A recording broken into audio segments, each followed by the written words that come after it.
go well. And this comes back to that innovative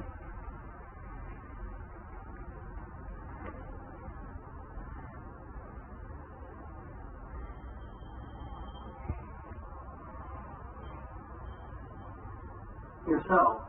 So you will be required to be able to work well under pressure and have the temperament to understand losses, to understand when your strategy isn't working and when you need to iterate on that strategy. Alright, so the temperament is very important. And oftentimes employers will give you maybe an IQ test or even a psychometric test to see how you handle pressure. And in an interview, they might ask you extremely difficult questions, not necessarily to see how you answer those questions, but to see how you vocalize yourself, how you think through problems, and how you handle the pressure that they are forcing on top of you. Alright guys, the second soft skill is risk-taking abilities. Guys, the markets are dynamic, they're constantly changing. So you're required to think on your feet and be willing to take some risks, even if it means generating small losses, as long as you're able to get something out of those losses, improve your models, understand where you went wrong, and pivot. That brings me to my third soft skill, which is the innovative mindset. Oftentimes, at a firm that you're working at, especially at the firm they know I'm working at as a quantitative software engineer, you're going to see that there is a lot of various models. You might have, model 8, model 20, model 100. And this might be a model for the exact same concept. It might be a volatility model. It might be some other model that, quants are developing. But when you join these hedge funds and these high-frequency trading firms, you'll notice, we're on model 154.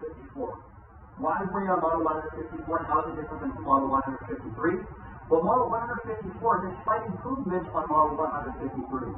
So quants are required to not be anchored to what they create, but rather learn from any mistakes that their model generates, be proud of the profits that it does create for the firm, but also innovate based on the mistakes that you've learned from the previous model when creating a new model. Alright guys, and the very last thing that a quantitative analyst should be comfortable with is failure. You should be comfortable admitting failure, understanding where something didn't go well, and this comes back to that innovative mindset, which involves iterating on your failure to hopefully improve to the point where you're succeeding on a constant basis. So be comfortable with failure because markets are always dynamic. A trend that existed in the past 3 months during some given high volatility period might not exist the next 3 months if volatility completely drops off. So be cognizant of that, be comfortable with failure, and understand that sometimes failure is expected. Because if you don't fail, well, you didn't learn anything, and you're not iterating off what you previously created. Of course, you want to have certain risk mitigation tactics and management skills in place. You don't want to lose everything and say, I'm just going to iterate on it, and maybe I'll do better next time. But you do want to be able to be comfortable with those small losses, that small failures, so you can iterate later.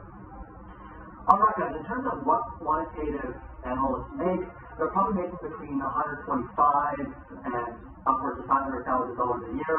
And of course your bonus is dependent on how well your models have contributed to the bottom line of the firm. Whether that's your volatility model, maybe your backtest trading strategies, whatever your firm is actually going ahead to implement. Now in terms of the quant's role in the process of what gets done, I told you how I interface with the quant.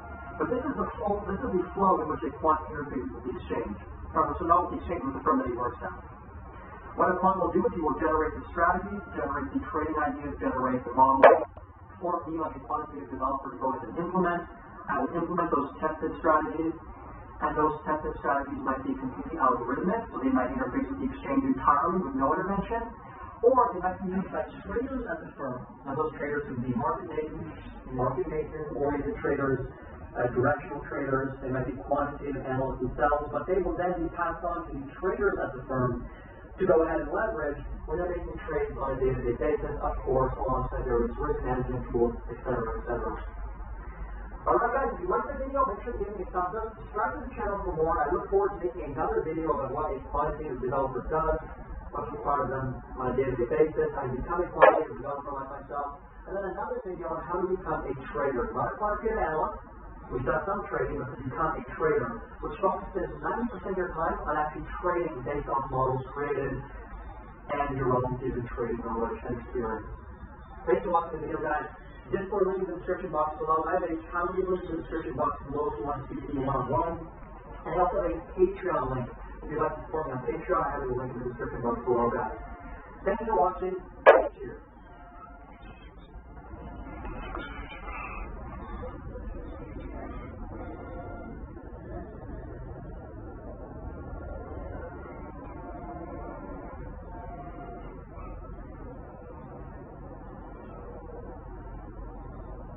situmie cartoons zingine kama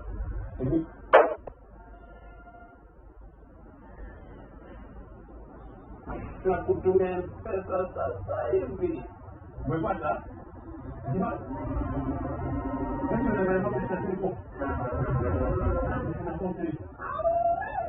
Halo, nasema hello. Umepata barua hapa? Hapo sijali. Mambo sasa ni sawa. Tuna kitu confirmation message for 456. Hiyo tu.